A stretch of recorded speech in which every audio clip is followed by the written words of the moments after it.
செல்ராய்சன வழியாக பார்த்து கொண்டிருக்கிற சகோதரனே சகோதரியே, ஆண்டவராகிய இயேசு கிறிஸ்துவின் நாமத்தினால் உங்களை யாவரும் வாழ்த்துக்களை தெரிவித்துக் கொள்கிறேன். இன்றைக்கு தியானிக்கப்பட்ட வசனம் 2 கொரிந்தியர் 8ஆம் அதிகாரம் 9ஆம் வசனம் இவ்விதமாக சொல்லுகிறது.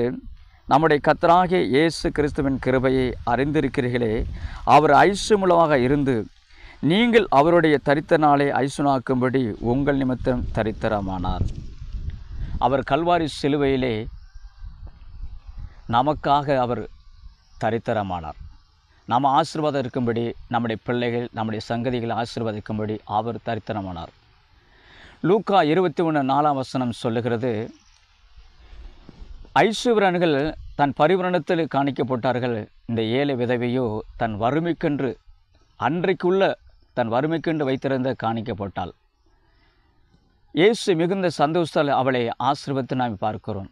அப்படியே சாரிபாத்து விதவை எலியா தீர்க்கதரிசியே அன்றைக்கு ஒரு அடையும் ஒரு அப்பமும் தான் இருந்தது. தன் மகன் சாக வேண்டும் என்று சொல்லி நினைத்திருக்கிற வேலையை எலியா தீர்க்கதரிசி போய் சாரிபாத்து விதவை எனக்கு ஒரு அப்பமும் அடையும் கொண்டு வா அப்படின்னு. ஆனால் சாரிபாத்து விதவை எனக்கும் என் மகனுக்கு தான் இருக்கிறது, இல்லை எனக்கு கூடும் என்று தீர்க்கதரிசி எலியா அவர் வற்புறுத்தினார். அதை எலியா தீர்க்கதரிசி கொடுத்த பொழுது அவர் வீட்டிலே வறுமை எல்லாம் ஒளிந்தது.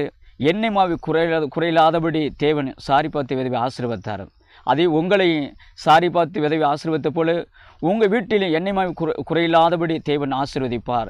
அதேபோல் நீதிமொழி 22:16 சொல்லுகிறது, ஏழை ஒடுக்கிறவன் ஐஸ்வர்யத்து குறைவுளான். ஏழை ஒடுக்கக்கூடாது. உங்களால் இயன்ற உதவிகளை ஏழைகளுக்கு உதவி செய்யுங்க.